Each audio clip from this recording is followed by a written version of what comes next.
Hello বন্ধুরা, রাতুল কুসুমের সাথে যে বিয়ে ঠিক হচ্ছিল সেটা ভেঙে দিল। বিস্তারিত জানতে হলে ভিডিওটি না টেনে সম্পূর্ণ দেখতে থাকো। আগামী পর্বে দেখা যাবে যে কুসুম ও আয়ুষ্মান মিলে প্ল্যান করে যে কুসুম কিভাবে বুঝবে যে রাতুল ছেলেটি ভালো। তারপর দেখা যায় আয়ুষ্মান কুসুমকে বুদ্ধি দেয় যে তুমি একটাভাবে রাতুলকে পরীক্ষা করতে পারো। তখন কুসুম বলে যে আমি কিভাবে পরীক্ষা করব।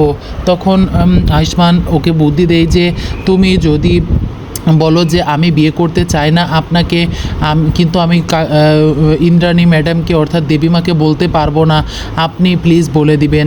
তখন কি বলে তুমি এটা দেখবা, যদি ও পরীক্ষায় পাশ করে তাহলেই তুমি ওকে বিয়ে করবে, আর যদি পরীক্ষায় ফেল করে তাহলে বিয়ে করার কোনো প্রয়োজন নেই। তারপর দেখা যায় রাতুল কথা বলতে যায় কুসুমের সাথে এবং কুসুম বলে যে আমি আপনাকে বিয়ে করতে চাই না, আমি এই বিয়েতে রাজি নই, কিন্তু আমি এই বিয়েতে নামত করব না, কিন্তু কোনোদিন আমি আপনাকে ভালোবাসতে পারবো না, কারণ আমি দেবীমার কথা ফেলতে পারবো না।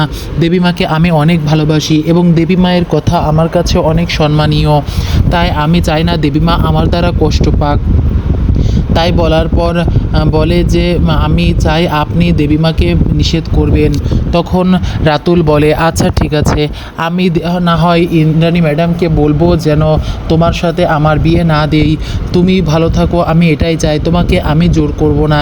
তারপর দেখা যায় সন্ধ্যাবেলায় ইন্দ্রাণী সবাইকে ডাকে এবং কুসুমকে জিজ্ঞাসা করে তুমি কি এই বিয়েতে রাজি। তখন কুসুম বলে হ্যাঁ দেবীমা, আমি আপনার সিদ্ধান্তে রাজি, আপনি যেটা বলবেন সেটাই হবে।